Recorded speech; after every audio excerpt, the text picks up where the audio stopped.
Hello வணக்கம். நம்ம இப்போ ஆயில்யம் கேட்டை ரேவதி நட்சத்திரக்கான தாராபலன் உள்ள நட்சத்திரங்கள் எதெல்லாம் அப்படிங்கிறத பற்றி பார்க்க போகிறோம். நம்ம தலைப்பை பார்க்குறதுக்கு முன்னாடி நம்ம சேனலை சப்ஸ்கிரைப் பண்ணாதவங்க சப்ஸ்கிரைப் பண்ணுங்கள். அப்படின்னா தான் அடுத்தடுத்து போடக்கூடிய வீடியோக்கள் எளிதில் உங்களை வந்து அடையும். வாங்க நம்ம இப்போ தலைப்பை பார்க்கலாம். ஆயில்யம் கேட்டை ரேவதி இந்த 3 நட்சத்திரங்களுமே புதனை அதிபதியாக கொண்ட நட்சத்திரங்கள்.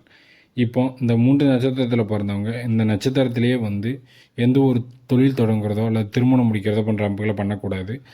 நீங்கள் பரிகாரம் பண்ணலாம். உங்கள் ஜென்ம நட்சத்திரத்தில் வந்து பரிகாரம் பண்ணால் அது கண்டிப்பாக பலிக்கும். எந்த ஒரு நவகிரக சந்நிதிக்கு போகிறதா இருந்தாலும் சரி, வேறு எதுவும் பரிகாரங்கள்னாலும் உங்கள் ஜென்ம நட்சத்திரத்தில் நீங்கள் கண்டிப்பாக பண்ணலாம். பொதுவாகவே தாராபலன்னா எது அப்படின்னா, உங்கள் நட்சத்திரம் 27 நட்சத்திரங்கள் இருக்குது. உங்கள் நட்சத்திரத்தில் வந்து 2, 4, 6, 8, 9வது வர நட்சத்திரங்கள் தாராபலம் உள்ள நட்சத்திரங்களாக சொல்லப்படுது. 9 தாண்டுனா அதை 9ஆல் வகுத்துக்கணும். அந்த வரிசையை நானே உங்களுக்கு இப்போ சொல்கிறேன், பார்த்துக்கோங்க. இப்போ ஆயில்யம் கேட்டை ரேவதி இந்த 3 நட்சத்திரங்களுக்கு 2வது வர்ற நட்சத்திரம் அஸ்வினி மகம் மூலம், அப்புறம் 4வது வர்ற நட்சத்திரம் கார்த்திகை உத்திரம் உத்திராடம், அதன் பின்பு 6வது வர்ற நட்சத்திரம் வந்து மிருகசீரிடம் சித்திரை அவிட்டம், அதன் பின்பு பார்த்திங்கன்னா புனர்பூசம் விசாகம் புரட்டாதி, 9வது வர நட்சத்திரம் பூசம் அனுசம் உத்திரட்டாதி. இந்த 9வது வரக்கூடிய நட்சத்திரங்கள் வந்து எதுக்கு சிறப்புன்னா, திருமணம் போன்ற அமைப்புகளை கண்டிப்பாக பண்ணலாம்.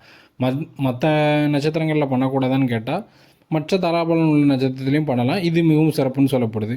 இடம் முடிக்கலாம், ஒரு வழக்கு தொடுக்கிறதா இருந்தாலும் இந்த தாராபலன் மிகவும் முக்கியம். சந்திரனோட அமைப்பு நல்லா இருக்கணும், முக்கியமாக சந்திராஷ்டம் இல்லாமல் இருக்கணும். அதை வந்து திருமணத்துக்கு கண்டிப்பாக பார்க்கணும்.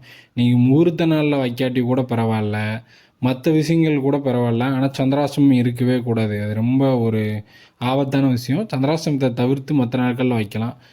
அதே மாதிரி நம்ம இந்த சந்திரன் வந்து ராகு கேதுக்களோடு சேர்ந்துருக்கையிலையும் இந்த மாதிரியான காரியங்களை பண்ணக்கூடாது, ஒரு நல்ல காரியம் பண்ணக்கூடாது.